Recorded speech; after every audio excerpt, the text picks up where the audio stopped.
Ay mga palanggano, ayan magluluto ako ng lentil soup. Yung Arabic soup nila dito, no.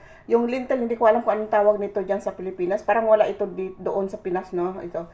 Yung mga OFW lang dito sa may Middle East ang nakakaalam dito kung ano yung lentil, no. Ayan, ito yung ano nila mga palangga, oh. Maliliit siyang botel. Hindi ko alam kung anong tawag nito. Parang hindi ko alam kung mayroon sa atin. At nagpakulo na rin ako ng tubig, no. Inaantay kong kumulo. Pag kumulo, ilalagay ko na ito. Siyempre, hugasan ko muna yan. Tapos, siyempre, mayroon akong carrots, mayroon akong patatas, mayroon akong bawang, at sibuyas. Ayan, at may kamatis. So, ayan, babalatan ko na itong mga ito. Tapos, nagpakulo na ako. Pag kumulo na yung tubig, ilalagay ko na ito si lentil. And then, pakuluin ko lang. Pag kumulo na ito, alisin ko yung bubbles kasi may bubbles kasi yung ano ba yung pinagkuluan yung mayroon siyang ano, kailangan ko lang siyang alisin. Tapos ilalagay ko na yung gulay. Mamaya ipapakita ko sa inyo. Ito na po yung lentil, oh. Hinugasan ko na po yan, oh. At saka yung mga gulay andito na rin, oh.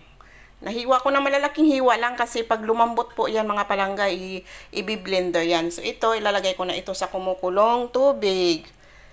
Yan.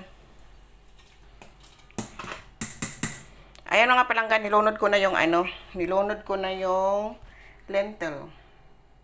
Yan, pakukuluin ko lang yan. Tapos, pag kumulo, mayroon kasi siyang mga ano, yung mga puti-puti ba, yung katulad niya, no? Mamaya, pag kumulo yan, lumalabas yung mga ganito. Ano ba, yung, aray ko, tawagin ilang foam daw. Hindi ko alam yun ang English, yung mga bubbles ba, yung mga lumulutang-lutang. Tapos, pag kumulo na yan mga palangga, ilalagay ko na si gulay. Pakuluan ko na yan hanggat sa malambot. Tapos, i-blender. Siyempre, lalagyan natin ng titimplahan natin yan, di ba? Titimplahan natin yung kumulo ng mga palangga. Kumukulo na po siya mga palangga, no? Ay, ang ating lentil. Ayan, ilagay na natin tong mga gulay. Ayan. Dandahan lang, baka tumalas. Oh my goodness. Ayan. Ilagay na natin. Ayan, no? Ayan, pakuluin lang natin yan mga palangga, tapos titimplahan natin. Palambutin lang natin yung gulay niya. Tapos, pagkalambot, i-blender natin para mag-ano talaga siya. Ayan. Pinahinaan ko na lang yung ano apoy para mag-ano siya. Yung hindi siya masunog sa puwitan niya. So, ayan, pakuluin lang natin ulit yan. Tapos, mamaya, pag lumambot na yung mga ano, i-blender ko na yan. So, yun ang ating lentil soup. Mamaya, higop-higop na this. Ayan na po yung lentil. Ayan po, oh. Malambot na po yung ano, yung mga gulay. So, i-ano ko na siya, i-blender ko na siya mga palangga. Ayan na po siya, oh. Biniblender ko na siya.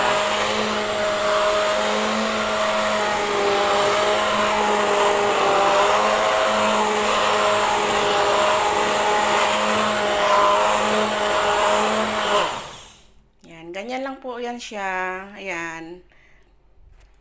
Ayan na po siya, oh.